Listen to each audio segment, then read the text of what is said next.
UFC 300, the supposed biggest card of all time, despite having Cody Brundage on the main card, is just a few weeks away. And in this video, I want to rank every single fight on that card from worst to best. I'm taking everything into consideration, like, for example, how hyped I am for the fight, the build-up, the entertainment of the fight itself, how competitive it is, etc. Not gonna waste any more time, so let's go. 13. Jessica Andrade versus Marina Rodriguez. This isn't actually a bad female fight, it's pretty good. And entertainment wise, I do think it is better than the next fight. But genuinely, I could care less for this fight. It's the fight I have the least interest in, and it's the third fight on the early prelims after two banger fights. So it could be a good toilet break or a smoke break. 12. Kayla Harrison versus Holly Holm. I think it's a better fight than the female fight before, as I actually am interested in this fight, as in how will Kayla Harrison translate to the big league, for example. And there is a chance for a potential fraud check if Holm can turn back the clocks. I wouldn't bet against it though, she has looked pretty bad in the last few fights. Is this low though because it's a Holly Holm fight, who really cares? And it's in, like, who cares in 2024? Big 2024, no one really cares about a Holly Holm fight. And yeah, not the worst fight on the card, but yeah, there's definitely better. Also, who remembers Kayla Harrison from that one Impractical Joker's punishment? Just me? Okay, yeah, we'll move on. 11. Bo Nickel versus Cody. Let me just check something. Yeah, Cody Brundage. Why is this on the main card of the greatest card of all time, as said by literally Dana White? Who invited this cheeks opponent in Cody Brundage? I mean, I don't know where this is on the card. It's either opening the pay-per-view or it's the 4th fight down. But regardless, it shouldn't be anywhere near the main card. Now, I do understand Bo brings a lot of eyes to the sport, and it is hype to see him. But if you're going to have him on the main card, it all depends on the opponent. The fact that literally Yuri Pasca, Aljo, Garbrandt, Figgy, Qatar, Jim Miller, Bobby Green, and more are literally all under this cheeks opponent in Cody Brundage is kind of criminal. This could have been the perfect headliner of like the prelims, or to be honest, even the early prelims. I mean, who really cares that much? I do like Bo. I think he will go far. But this is this low just because why is this on the main card? I mean, Cody Brundage is on a pay-per-view main card of UFC 300. Let that sink in. 10. Diego Lopez versus Sodiq Yusuff. This is just a solid prelim fight, isn't it? It's going to be a banger of a fight. And Diego especially seems like a good prospect in the division. So if he can get a win here, it'll be good to see. And Yusuff is a solid featherweight, so you know he's going to test him. I do expect this to go all 3 rounds and be a contender to pick up a fight at the night bonus. And yeah, just a good fight to open the prelims up.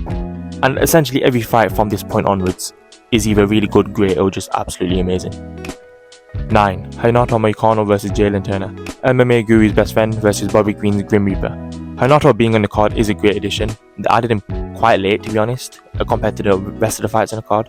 But he'll add hype in the build-up, and hopefully if he does win, he calls out literally everyone and their mothers like he usually does in the post-fight speech.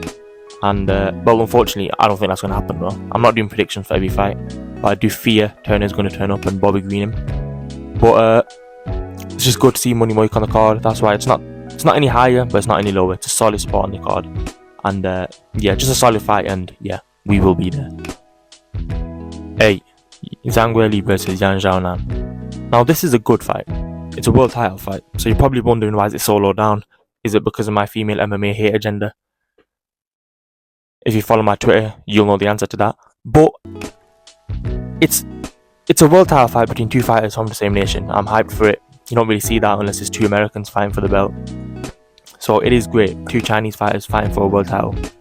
I was just looking at the rest of the card. There's not a single fight ahead of it that I'm not more interested in. Now I also do think this has the chance to be quite boring, especially if Zhang Weili decides to grapple like she has been doing, especially in her last fight. But I think it'll be more entertaining than it will be boring. But the 7 other fights ahead of this I just care about more. I'm more interested in. But it is a solid fight, it is a good fight. I do think Zhang Weili will dominate this, but just a solid fight in general, to be honest, isn't it? But yeah, I don't hate women's MMA. It's a good fight. I know it's a world title fight. Is it a co-main event at UFC 300? No. If this is a co-main event on any other pay-per-view, I'd still be like, could have had a male title fight there, but you know, whatever. 7. Jim Miller versus Bobby Green. I think the storylines in this fight are absolutely amazing. Is Bobby Green actually dead? Is he gonna die from the first jab that lands on him after what happened to him? Thanks to, I forgot the referee, but whichever referee let that finish go on that long. And of course, the big storyline of being that Jim Miller has competed at UFC 100, UFC 200, and now 300. Can he? I don't think he's going to retire, to be honest, even if he wins this. But can he have that like great moment at the end of his career? I think it's a great storyline, and I think the fight itself is going to be either a fight of the night or a performance of the night. And yeah, like I'm more excited to see this fight than I am the female world title fight. I just am. 6. Yuri Prochazka versus Alexander Rakic. Now we're talking. I absolutely love watching Yuri Prochazka fight. I think he's one of the most entertaining action fighters on the roster. I can't remember the last time he had a bad fight. Disgrace for last stoppage in his last fight, by the way, versus Pereira, but we move on. And yeah, this isn't in the top 5 because there is a chance it can be boring. Has Yuri truly recovered from his injury and that stoppage loss? We don't know. Also, if you've seen his pad work recently, his bag work, should I say, yeah, not looking good. And Rakic can be very boring, and I mean very boring. So there is a chance it is a snooze fest. I don't think it will be, but there's a chance for it. But in terms of hype, absolutely, I'm hyped to see this one. I think it can be a brutal finish. It can go a few rounds and be a crazy fight because of the pace that Yuri puts on people. And yeah, just a solid fight. Should this and Aljamain Sterling versus Calvin Kattar should be on the main card over the Cody Brundage-Bo Nickel fight. Because one of those two should have been in the main card, I do think so. Yuri Prochazka is literally main event in Madison Square Garden. Main event against Glover in the fight of the year of 2022 and won. Like, he's had so many big moments. For Cody Brundage to be in the main card with him is a joke. 5. Davison Figueiredo versus Cody Garbrandt. The fact that this is opening the card, as in it's the first fight on the early prelims, and I have it this high up as in the top 5 fights in the card, speaks volumes to how stacked this card is. But yeah, first fight on the card, and I think it's a top 5 fight on the card for several reasons. Both these guys I love. Cody Garbrandt, when I was watching sport years ago, was one of the top guys at bantamweight, and every fight he had was just so entertaining. I loved his dumb personality that he had. And Davison is one of my favourite fighters, probably my favourite flyweight of all time, barring DJ probably.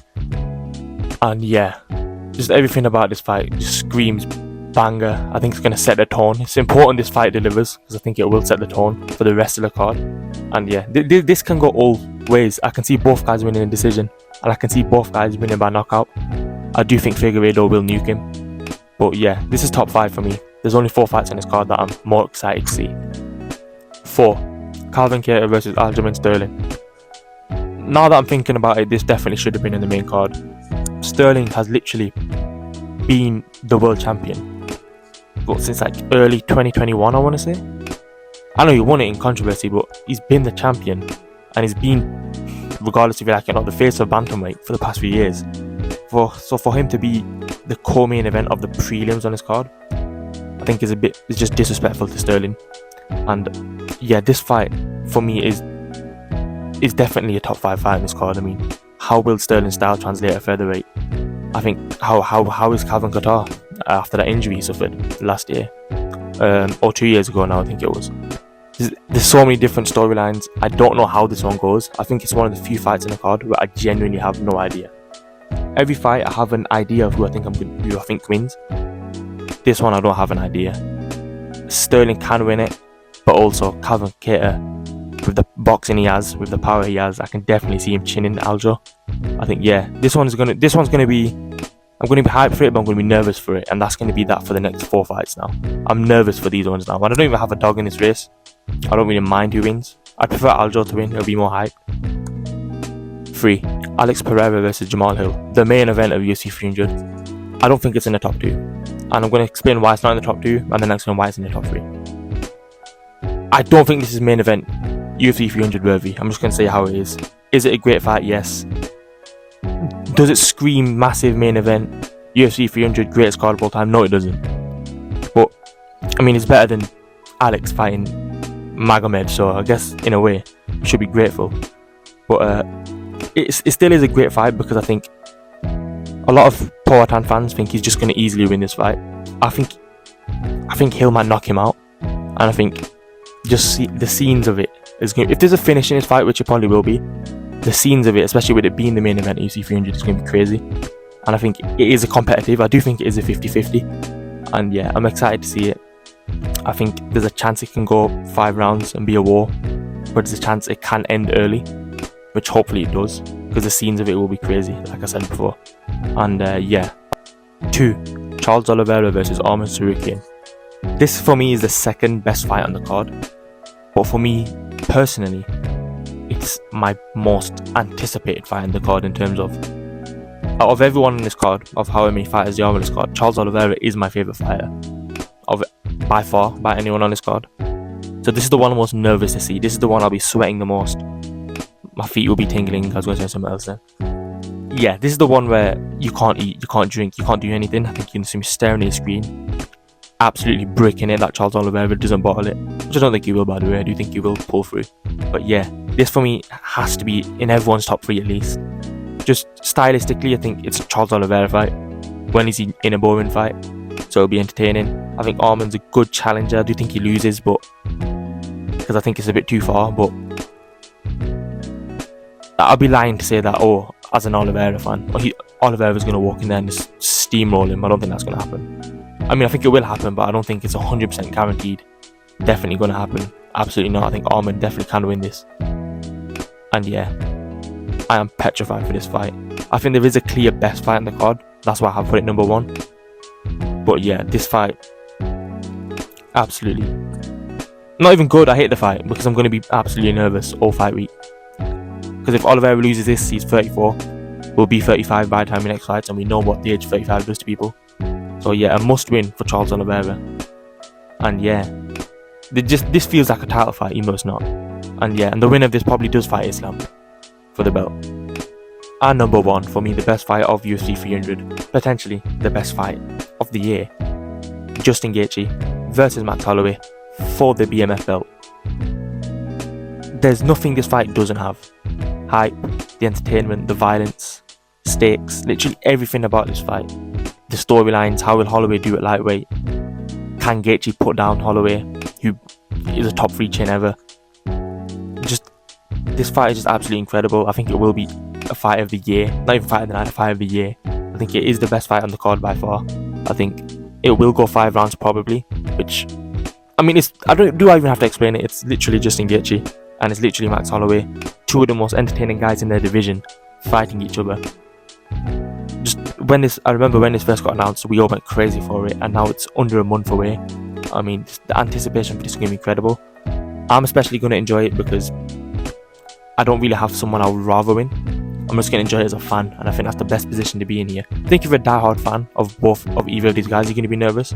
But I'm not necessarily a diehard fan of either of them. I'm just a massive fan of watching them fight.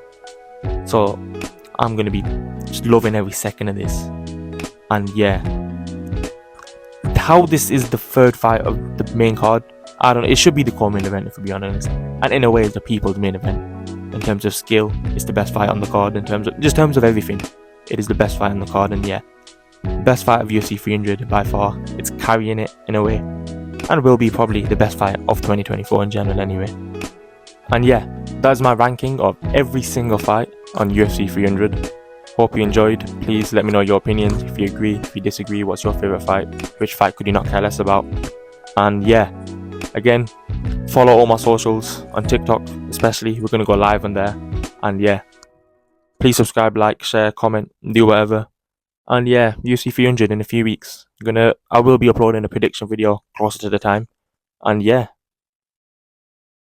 see ya.